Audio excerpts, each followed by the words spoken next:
এক মুহূর্তের জন্য ওই দিক ওদিকে যাবেন না। গিয়ে বলবেন, ইয়া রাসূলুল্লাহ, ওগো আখির জামানার নবী, আল্লাহ পাক আপনাকে স্মরণ করেছেন।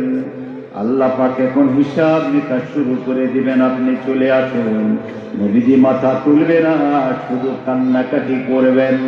জিবরাইল আমিন এসে আল্লাহ পাককে বলবেন, আল্লাহ আপনার হাবিব উঠতেছে না, মাথা মুবারক উঠায় না, শুধু বলে রাব্বি হাবলি উম্মতি, জোরে বলি আল্লাহু আকবার, আল্লাহু আকবার। কিন্তু আল্লাহ পক্ষান্তরে বাম দিকে তাকায়া দেখলাম আরশের নিচে একটা খাম্বা দোলায়া দইরা, যে মুসা 101 বার আপনার সঙ্গে কথা বলতো, সেই মুসা খাম্বাটা দোলায়া দইরা আউমাউ ফিরা কাঁদে আর বলতেছে, ইয়া রাব্বি নফসি নফসি নফসি বইলা মুসা কাঁদতেছে।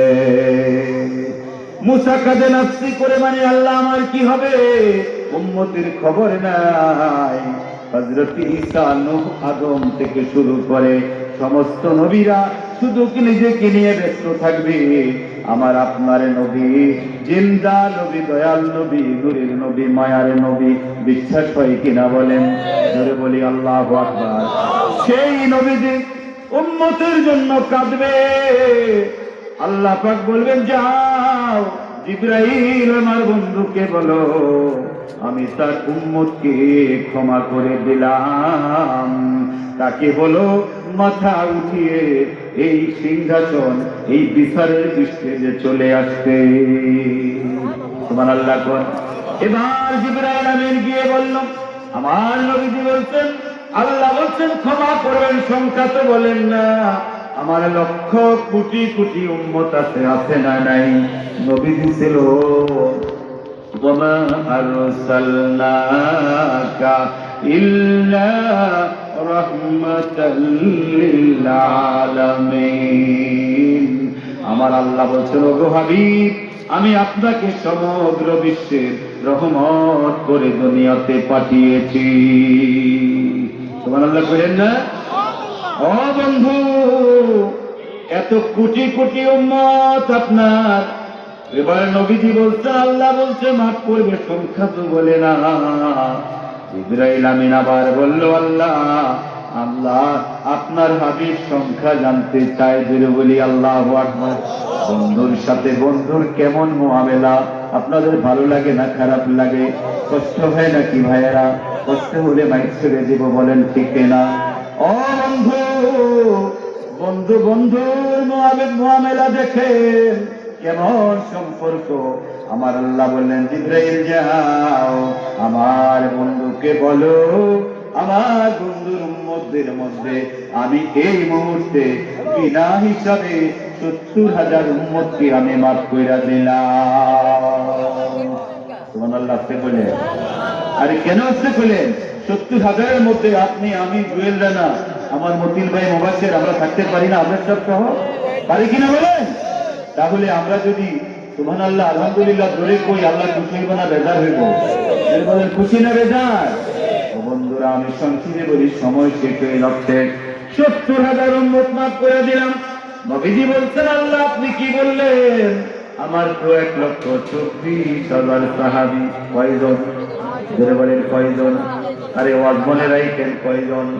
1,24,000 সাহাবী, যারা আমাকে চোখে দেখি ঈমান এনেছেন। তাহলে বাকি উম্মত যারা কোটি কোটি, তাদের অবস্থা কি হবে? আমার নবী মাথা উঠায় না।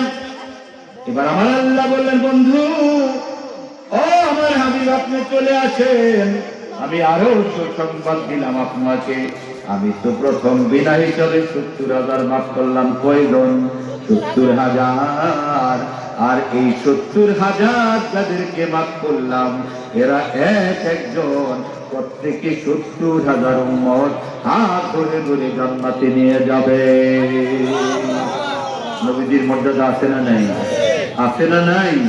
শুধু কি স্বাভাবিক মর্যাদা? আমার আল্লাহ যখন মেরাজে নবীজিকে নিয়ে গেলেন, নবীজি আরশে মুআল্লার কাছে গেলেন। আপনারা জানেন নবীজি আরশে মুআল্লার দরজায় গিয়ে উপরে ওঠে না। আল্লাহ বলছেন, বন্ধু আপনি আবার আরশে মুআল্লার পাশে আছেন, কিন্তু আপনি দরজায় দাঁড়িয়ে কেন? আপনি আমার আরশের স্টেজের মধ্যে আপনি উঠেন। নবীজি উঠে না।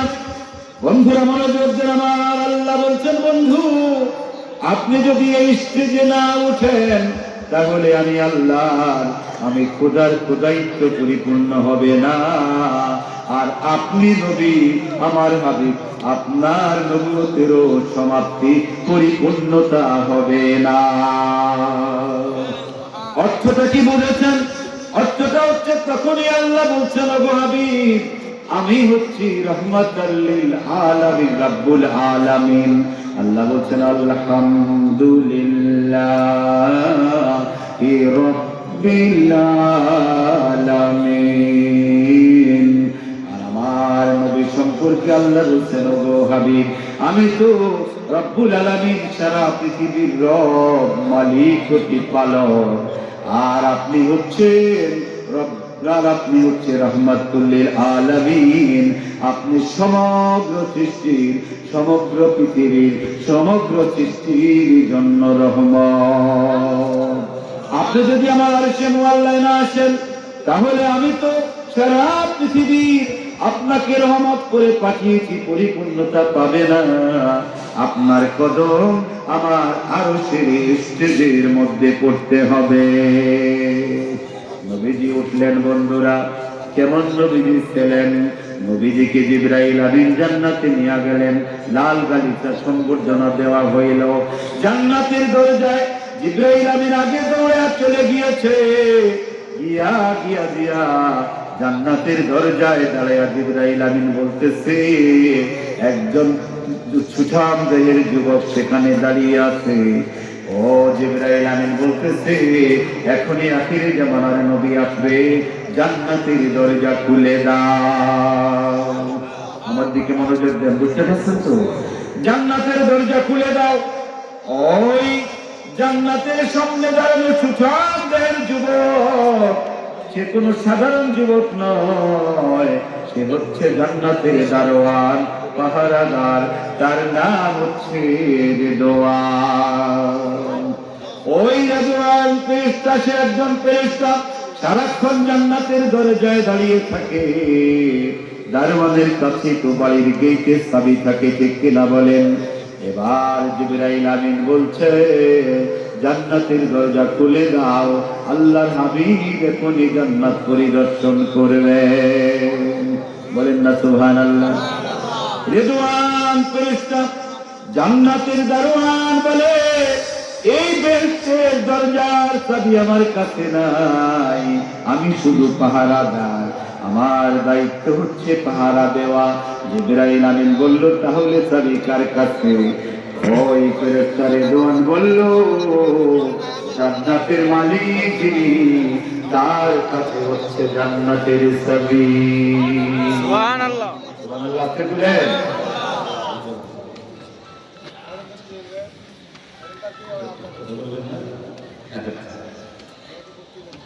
যিনি জান্নাতের মালিক, তার কাছে হচ্ছে জান্নাতের চাবি। বন্ধুরা সুবহানাল্লাহ বলেন না কেন? এবার জিবরাইল আমিন বলছে, ও রিদওয়ান ফেরেশতা, জান্নাতের মালিককে? ওই ফেরেশতা বলল, একটু পরে দেখতে পাবা জান্নাতের মালিককে। সুবহানাল্লাহ কে বলেন? ইসলামের বাইরে একটু জোরে বলেন তো, আরেকটু জোরে বলেন সুবহানাল্লাহ। সমস্ত শক্তি দিয়ে বলেন সুবহানাল্লাহ। আরো জোরে বলেন সুবহানাল্লাহ। নারে তাকবীর, আল্লাহু আকবার, তাকবীর, আল্লাহু আকবার। বলেন তো খুশি হয়েছে কে? জোরে বলেন কে? এইটা আপনারা এখন সুবহানাল্লাহ বললেন, আওয়াজটা কি সুন্দর শোনা গেল না খারাপ শোনা গেল? সুন্দর লেগেছে? আরে ভাই জোরে বলেন না, লেগেছে কিনা? আপনার আমার কাছে যদি আওয়াজটা সুন্দর লাগে, নামটা নিলাম কার? কার? ওই আল্লাহ কি খুশি হইল না বেজার হইল? খুশি হইল না বেজার হইল? আল্লাহ খুশি হইলে সেই কাম করব নাকি করব না? করব কি করব না? আল্লাহ খুশি হইলে সুবহানাল্লাহ বললে ক্ষতি কি? আবার আমি সব জায়গায় বলি সুবহানাল্লাহ এত মর্তবা যে নবীজি বলছেন কামলাউল মিজান, আপনার হাসরের মাঠে পাল্লাটা থাকবে সমান, নেক ডান এই পাশে দিবে পিছনে দিবে আপনার গুনাহ সমান থাকবে। যখন বদ এবং নেক দুইটা পাল্লাই দিবে কোনটা বাড়ি হবে আল্লাহ দেখবে। নবীজি বলছেন আপনি একবার মহব্বতের সঙ্গে যদি আল্লাহ পাকের সেই মহান নামকে উচ্চারণ করেন, সুবহানাল্লাহ হচ্ছে আল্লাহ মহান, আল্লাহ পবিত্র, জোরে বলি আল্লাহু আকবার। আল্লাহ মহান বললে আল্লাহ খুশি না বেজার? আপনারা কেউ যদি সালাম দিয়ে ভাই আপনি খুব ভালো মানুষ, আপনার মনটা খারাপ হয়ে গেলে ভালো লাগবে? জোরে করবেন না? গালে দুটা সোমা দিবেন, কোলাকুলি দিবেন, আদর করবেন, আর বলবেন ভাই ভাই বলবেন না? তো আল্লাহকে যদি আপনি খুশি হইলে এই কথা বলার পরে ভালো, আর আল্লাহর প্রশংসা করলে আল্লাহ কি কম খুশি হবে না বেশি খুশি হবে? বলেন বেশি হবে না কম হইব? আল্লাহ আপনার সৃষ্টি করে তো ওটাই চাই যে বান্দা আমার জন্য কি করে। যখন আপনি সুবহানাল্লাহ বলবেন লিখা হয়ে যাবে, আল্লাহর কাছে রেকর্ড থাকবে, জোরে বলি আল্লাহু আকবার। এই রেকর্ড থেকে বের করে সুবহানাল্লাহ যখন আপনার আমার নেকের পাল্লায় দিবে, সঙ্গে সঙ্গে পাল্লাটা ঢুকে মাটির সঙ্গে লেগে যাবে, জোরে বলি আল্লাহু আকবার। এই সুবহানাল্লাহ কিন্তু আমাদের কষ্ট হয়। দুনিয়ার এখন যদি কই মা ভোট দিবেন কিসে, চিৎকার দিয়া করবেন অমুক মার্কায়, কিন্তু সুবহানাল্লাহ জোরে দিতে পারেন না, পারেন? জোরে কইতে পারেন না, কষ্ট হয়। কোন মার্কায় ভোট দিবেন জোরে কইলে সব হইব? সব হইব নেই, হইব কিনা বলেন? অথচ লাভ দিয়া চিৎকার দিয়া কইলেন আমার ভাই তোমার ভাই অমুক ভাই বল না। এখন আল্লাহর নাম নিতে এত কৃপণতা কেন? কারণ শয়তান কিছু দিয়া কয় বেশি করে করছি না, দরকার কি আপনার থেকে, ঠিক কিনা? আপনারা কি বেজার হইলেন? বেজার হইলে আমার কথায় বলবেন নজরুল হুজুর আবার এগুলো আমাদের কি কয়, ভালোর জন্য বললাম না খারাপের জন্য বললাম? তো বন্ধুরা এবার আমার আল্লাহ বললেন ও ফেরেশতা জিবরাইল আমার বন্ধুকে জান্নাতে নিয়ে যাও, দেখায় আমি আসো। জিবরাইল আমিন জান্নাতের দরজায় দাঁড়িয়ে থাকবে। আল্লাহ নবী জান্নাতের দরজায় যাবে, ওই ফেরেশতা তো আগেই বলেছে জান্নাতের মালিক যিনি, জান্নাতের মালিক যে চাবি হচ্ছে তার কাছে, ঠিক কিনা বলে? ওই জান্নাতের দরজা বন্ধ, দরজাটা খুলে না, খোলার ক্ষমতা ওই ফেরেশতার নাই, কারো নাই। নবীজি জান্নাতের দরজায় গেলেন, দাঁড়িয়ে গেলেন, ওই শাহাদাতান গুলিটা জান্নাতের দরজায় স্পর্শ করলেন, মাত্র টাচ করলেন, একটু লাগাইলেন। বন্ধুরা লাগানোর সঙ্গে সঙ্গে জান্নাতের দরজাটা দুই দিকে খুলে গিয়েছে। আল্লাহ ধরে কোন না আর জোরে বলেন আল্লাহু আকবার, আল্লাহু আকবার। এই নবীর উম্মত আমরা। এখন আপনাদের ভালো লাগে না খারাপ লাগে? ভালো লাগে না খারাপ লাগে? জান্নাতের দরজা খুলে গেছে। এবার ওই রেজওয়ান ফেরেশতা বলল ও জিবরাইল দেখেছো জান্নাতের মালিক যিনি, চাবির মালিক তিনি এসেছেন, জান্নাত খুলে গেছে, শুধুমাত্র আঙ্গুলি মুবারকটা একটু লাগিয়েছে। তাহলে নবীজির মর্যাদা আছে না নেই? জান্নাতে অনেক ঘটনা, আমি সেটা বলবো না, অনেক অন্য কোনো দিন বলবো। যে কথা বলতেছিলাম ভাইরা, এবার নবীজিকে আমার আল্লাহ বললেন ৭০,০০০ আপনার উম্মত মাফ কইরা দিলাম, মনে আছে?